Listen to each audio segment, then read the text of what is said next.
അപ്പോൾ നമ്മുടെ നാടൻ ഗ്രേവിയോട് കൂടിയിട്ടുള്ള ചിക്കൻ കറി ഇവിടെ റെഡി ആയിട്ടുണ്ട്. ഇതാ കണ്ടില്ലേ, ഇതാ എത്ര വേണമെങ്കിലും ഗ്രേവി നമ്മൾക്ക് ആവശ്യമുള്ളത്ര ഉണ്ടാക്കാം. എന്താ ഹായ്, ഞാൻ സുധാ മഴമേഘമാണ്. ഇന്ന് ഞാനിവിടെ ഏത് ഡിഷാണെന്ന് ചെയ്യണമെന്ന് വെച്ച് കഴിഞ്ഞാൽ ചിക്കൻ കറിയാണ്. അപ്പൊ നമ്മുടെ ചാനലിലൂടെ കമന്റിലൂടെയും ഒക്കെ ചോദിച്ചത് എന്താന്ന് വെച്ച് കഴിഞ്ഞാല് ഈ കറികൾക്കൊക്കെ എങ്ങനെയാണ് ഈ മട്ടൻ കറിക്കും ചിക്കൻ കറിക്കൊക്കെ ഗ്രേവി എങ്ങനെയാണ് കൂടുതലായിട്ട് നമ്മൾക്ക് കിട്ടാൻ പറ്റുക എന്നാണ് ചോദിച്ചത്. അപ്പൊ അതിനുള്ള ഗ്രേവി കിട്ടാനുള്ള കാര്യങ്ങളാണ് ഞാൻ ഇന്നിവിടെ ചെയ്യാൻ പോണത്.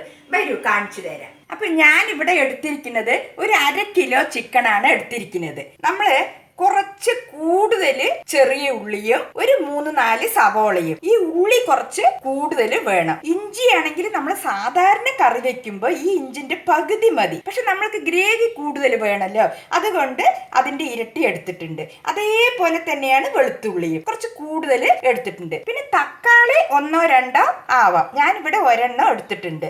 പിന്നെ പച്ചമുളകാണ് എടുത്തിരിക്കുന്നത്. പിന്നെ ആവശ്യത്തിനുള്ള പട്ട, ഗ്രാമ്പു, ഏലക്കായ. അപ്പൊ നമ്മൾക്ക് ഇത് ആദ്യം എന്ത് ചെയ്യണം എന്ന് വെച്ച് കഴിഞ്ഞാല് ഈ സംഭവങ്ങളൊക്കെ ഒന്ന് വഴറ്റിയെടുക്കണം. അതിനുശേഷം അടുത്തത് ഞാൻ കാണിച്ചു തരാം. നമ്മൾക്ക് ഇതൊക്കെ കുറച്ച് കൂടുതൽ വഴറ്റാനുണ്ടല്ലോ, അതുകൊണ്ടൊരു 3-4 സ്പൂണ് ഓയിൽ ഒഴിച്ചു കൊടുക്കാം. അപ്പം നമ്മുടെ എണ്ണയൊക്കെ ചൂടായ ശേഷം ഞാനിതിൽ പട്ട, ഗ്രാമ്പു, ഏലക്കായ ഇട്ട് കൊടുത്തിട്ടുണ്ട്. അത് നന്നായിട്ട് പൊട്ടി വന്നിട്ടുണ്ട്. ഇതിലേക്ക് നമ്മൾക്ക് ഇഞ്ചി, വെളുത്തുള്ളി, പച്ചമുളകിൻ്റെ പകരം നമ്മൾക്ക് വെള്ളമുളകാണ് കിട്ടിയിരിക്കുന്നത്, അത് ഇട്ട് കൊടുക്കാം. നന്നായിട്ടൊന്ന് വഴണ്ടി വരട്ടെ. ഇതൊരു പകുതി മൂത്ത ശേഷം നമ്മൾക്ക് സവോളയും ചെറിയ ഉള്ളിയും ഇട്ട് കൊടുക്കാം.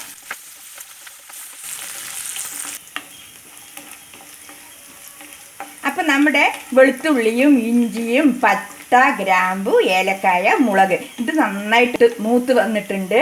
ഇതിലേക്ക് നമ്മൾക്ക് ചെറിയ ഉള്ളിയും സവോളയും ഒക്കെ ഇട്ട് കൊടുത്തിട്ട് നന്നായിട്ടൊന്ന് വാട്ടിയെടുക്കാം. ശകല ഉപ്പ് കൂടെ ഇട്ടിട്ട് നമ്മൾക്ക് വാട്ടാം.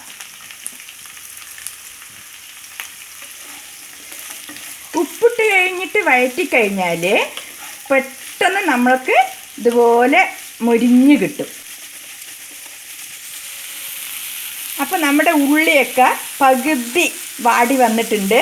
ഇതിലേക്ക് നമ്മൾക്ക് കറിവേപ്പിലയും തക്കാളിയും കൂടെ ഇട്ട് കൊടുക്കാം. അതിനുശേഷം കുറച്ചുകൂടി നമ്മൾക്ക് വഴറ്റിയെടുക്കണം. അതിനുശേഷം ഞാൻ മസാലകളൊക്കെ ഇടുന്നത് കാണിച്ചു തരാം. നന്നായിട്ടൊന്ന് വാടിച്ചോട്ടെ. നമ്മൾക്കിത് നന്നായിട്ട് മൂത്ത് വന്നിട്ട് ഒന്ന് അരച്ചെടുക്കാനുണ്ട്. അപ്പോഴാണ് നമ്മൾക്കതിൻ്റെ ഗ്രേവി വൃത്തിയായിട്ട് കിട്ടുക. നമ്മൾക്ക് കുറച്ച് കൂടുതൽ ഗ്രേവിയാണല്ലോ ആവശ്യം. അപ്പം അതിനുള്ളതാണ് ഞാൻ ചെയ്ത് കാണിക്കാൻ പോണത്. അപ്പം നമ്മുടെ ഉള്ളിയും തക്കാളിയൊക്കെ നന്നായിട്ട് പാകത്തിനായിട്ടുണ്ട്.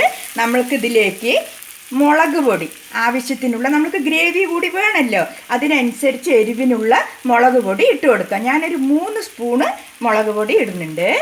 പിന്നെ അതിന് ശേഷം മല്ലിപ്പൊടിയാണ്, അതൊരു 3 സ്പൂണ് ഇടുന്നുണ്ട്. പിന്നെ അടുത്തതായിട്ട് കുരുമുളക് പൊടിയാണ്, അതൊരു 2 സ്പൂണ് ഇടുന്നുണ്ട്. പിന്നെ ജീരകപ്പൊടിയാണ്, അത് ഒരു 2 സ്പൂണ് ഇട്ട് കൊടുത്തിട്ടുണ്ട്. ഇനി നമ്മൾക്ക് ഇതിന് നന്നായിട്ടൊന്ന് മസാലൻ്റെ പച്ച മണമൊക്കെ ഒന്ന് പോണത് വരെ വഴറ്റിയെടുക്കാം.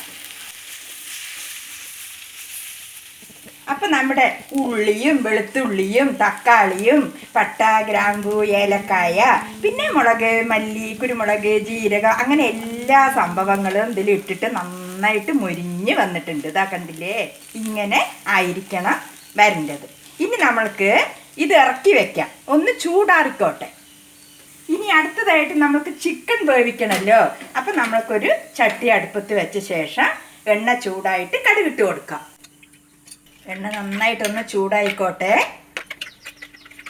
അപ്പം നമ്മുടെ എണ്ണയൊക്കെ നന്നായിട്ട് ചൂടായിട്ടുണ്ട്. ഇതിലേക്ക് കടുകിട്ട് കൊടുക്കാം. കടുക് നന്നായിട്ട് പൊട്ടിയിട്ടുണ്ട്. ഇതിലേക്ക് നമ്മൾക്ക് ചിക്കൻ ഇട്ട് കൊടുക്കാം. ശകലം മഞ്ഞൾപ്പൊടി ഇട്ട് കൊടുക്കാം. കുറച്ച് ഉപ്പ് കൂടി ഇട്ട് കൊടുക്കാം. നമ്മൾ സവോള വഴറ്റുമ്പോൾ കുറച്ച് ഉപ്പ് ഇട്ടിട്ടുണ്ട്, അത് നോക്കിയിട്ട് ഇതിലേക്ക് ഇട്ടാൽ മതി.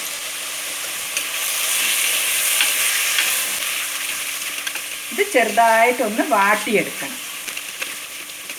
ഇങ്ങനെ നമ്മൾ ചെറുതായിട്ടൊന്ന് വാട്ടിയെടുത്തിട്ട് കറി വയ്ക്കുകയാണെങ്കിൽ കഷ്ണങ്ങളൊന്നും ഉടഞ്ഞു പോവാതെ നമ്മൾക്ക് ഗ്രേവിയിൽ അങ്ങോട്ട് കിടന്നോളും.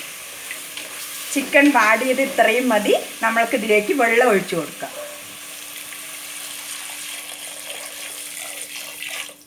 ഇനി ഇത് നന്നായിട്ടൊന്ന് വെന്തോട്ടെ. നമുക്കിത് അടച്ച് വയ്ക്കാം.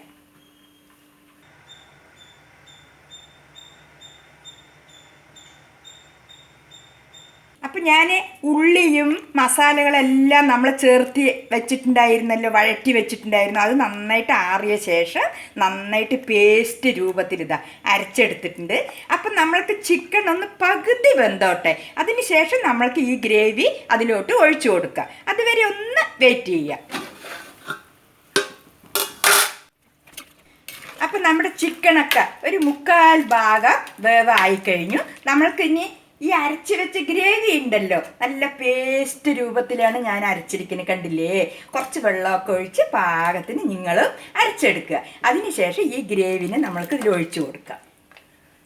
ഞാൻ ഈ മിക്സിയിൽ കുറച്ച് വെള്ളമൊക്കെ ഒഴിച്ചിട്ട് ഒന്നുകൂടെ നമ്മൾക്ക് ഒഴിച്ചു കൊടുക്കാം.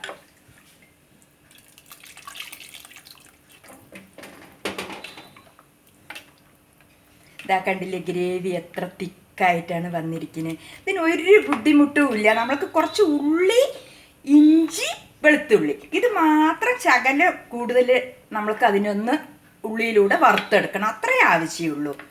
പിന്നെ എരിവൊക്കെ നമ്മുടെ ഓരോരുത്തരുടെ ഇഷ്ടത്തിനനുസരിച്ചിട്ടല്ലേ ഇടുക. കണ്ടില്ലേ ഗ്രേവി എത്രയാണ് വരുന്നത്? കണ്ടില്ലേ? ഇനിയും നമ്മൾക്ക് ലൂസാക്കണമെങ്കിൽ ആക്കാം. അത് ഓരോരുത്തർക്കും ഇഷ്ടത്തിനനുസരിച്ച് ചെയ്യാം. നമ്മൾ എന്തായാലും ഈ ചിക്കൻ കറിയൊക്കെ വയ്ക്കുന്ന സമയത്ത് ഒരു നേരം ഉച്ചയ്ക്ക് ചോറ് ഉണ്ണും, ബാക്കി രാവിലെയും വൈകിട്ടൊക്കെ ടിഫനാണല്ലോ കഴിക്കുക. അപ്പം നമ്മൾക്കിതിൻ്റെ ഗ്രേവി ആവശ്യമാണ്. അപ്പോൾ ഇതുപോലെ നിങ്ങളെല്ലാവരും ചെയ്ത് നോക്കുക. അപ്പോൾ നമ്മുടെ ഈ ചിക്കൻ മസാലയൊക്കെ ഒഴിച്ച ശേഷം ഇനി ഒന്നുകൂടി നമ്മൾക്ക് നന്നായിട്ട് തിളച്ച് സെറ്റായിക്കോട്ടെ.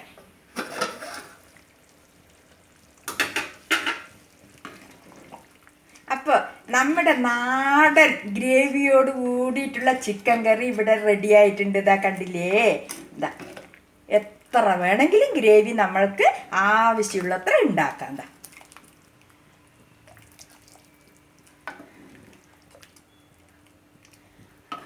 അപ്പോൾ എത്ര പെട്ടെന്നാണ് ഇത് തയ്യാറായത് കണ്ടില്ലേ? ഒരൊറ്റ കഷ്ടവുമില്ല.